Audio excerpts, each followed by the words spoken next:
Session on nanomedicine for rare and neglected tropical diseases. When I look at the program, then I see that the focus will be on neglected diseases, and I think that's a very good thing, because I like to introduce this audience a bit more to neglected diseases. There's so much to do there. We are having 5 speakers.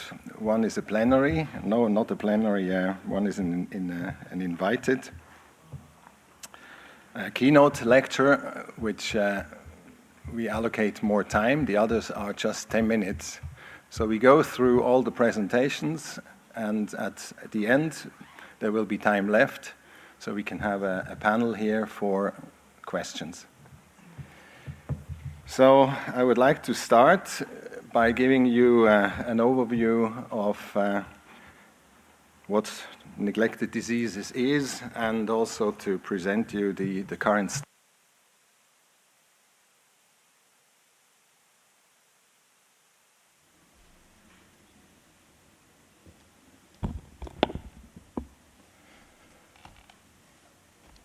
So neglected diseases belong to the tropical diseases, and tropical diseases, as you know, they comprise different groups of pathogens. They are unicellular, protozoan parasites causing disease. There's a huge circus of helminths, also called worms. And then, of course, we have also bacteria and viruses causing tropical diseases. WHO identified a group of about 20 diseases, among them as neglected tropical diseases. So these are diseases nobody cares, you know, and these are also the diseases we have great problems in terms of tools like drugs and vaccines. So you see among the protozoans there are 3 diseases. Among the helminths the list is much longer and it changes also a bit. Then we have 4 bacterial diseases. Some of them you may not even know. And among the viruses there is dengue and rabies. And I'm tempted to also add Ebola, because Ebola will sooner or later also be on this list. Now, what is the dimension, the burden of disease these neglected diseases are causing? So when we look among the infectious diseases, then we have 3 diseases in front. We call them also the big 3: malaria, AIDS, and tuberculosis. So they dominate the field. Then we add the neglected tropical diseases. You may say, wow, this is really nothing. But there are many, and if you add them all up, then you end up with 26 million DALYs. DALYs, these are life years which are lost due to death or disability. And an earlier figure, a survey in 2004, even came up with a much higher figure, which brings then the neglected diseases, of course, close to TB, AIDS, and malaria. The current drugs for these diseases are problematic. The numbers for some diseases, the numbers are very limited. We have old and toxic drugs. Some drugs are ineffective. And above all, we have these resistant parasites. This is a great problem, not in all the diseases to the same extent, but we will hear more about that. There's a lot of effort to develop new vaccines. That goes on for 2 or 3 decades. But today there is no vaccine for a protozoan or a helminth disease. We are close. Malaria is close, but it's not existing yet. Current diagnosis. Diagnosis is as important as therapy. For some diseases we have bad drugs, but we have even worse diagnostic tools. Diagnosis today is a bit old-fashioned sometimes. Cultivation of parasites, microscopic examination, or very laborious tests. So we need here simple, straightforward tests, point-of-care diagnostic, and this is still greatly missing. Now, during the last 20 years, many organizations have been founded to actually fill this gap, to produce products, diagnostics, drugs and vaccines. And these organizations, they come from the governmental sector, the NGO sector.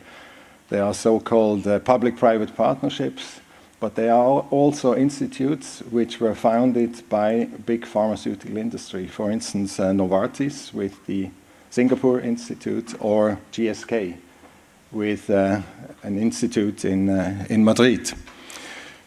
For me, good examples of so-called public-private partnerships are the Foundation for Innovative New Diagnostics, then also the Medicines for Malaria Venture, and the Drugs for Neglected Diseases Initiative. And these organizations, they came up with products. They are not just talking and searching, but they are products. And I just give you an example. This is a rapid test for African sleeping sickness. It was developed by FIND with partners. It came out, it works.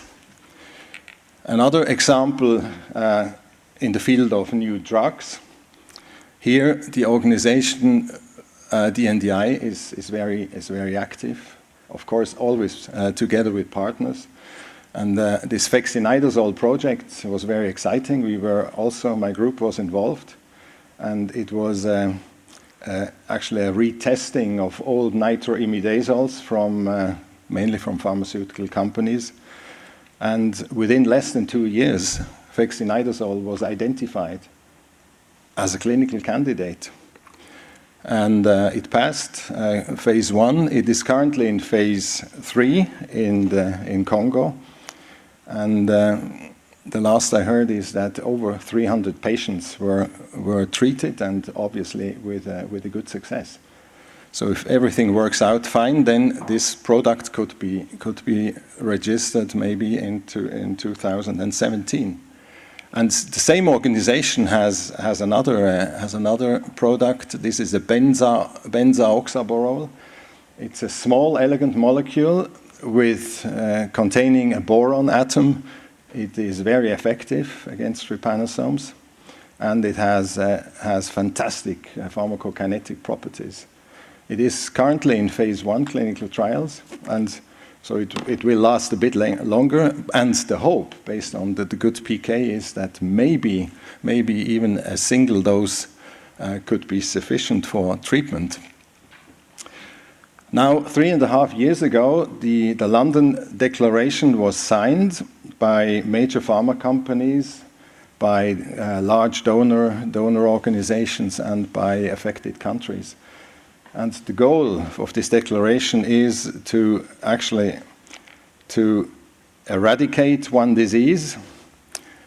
This is the guinea worm disease. We are close, by the way. Last year, the official figure was 124 patients left. To eliminate 4 diseases and to control another 5 by the year 2020. Now, when we look at the roadmap, then you see up here, these are the 5 diseases for elimination. These are the 5 diseases for control.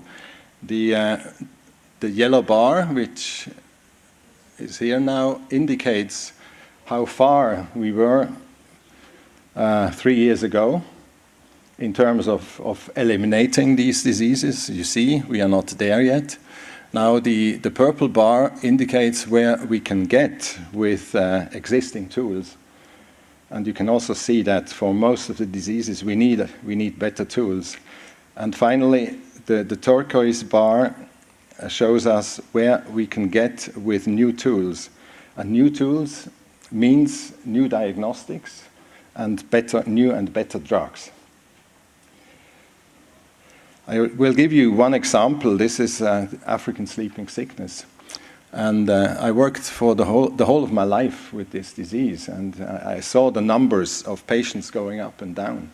But currently, the numbers are really getting down. The reasons are manifold, but the last figure was 6,300 reported cases 2 years ago. So the goal here would be to bring this figure down below 2,000 in the year 2020, and then see where we can get from there. But I believe this is an ideal disease to target for elimination.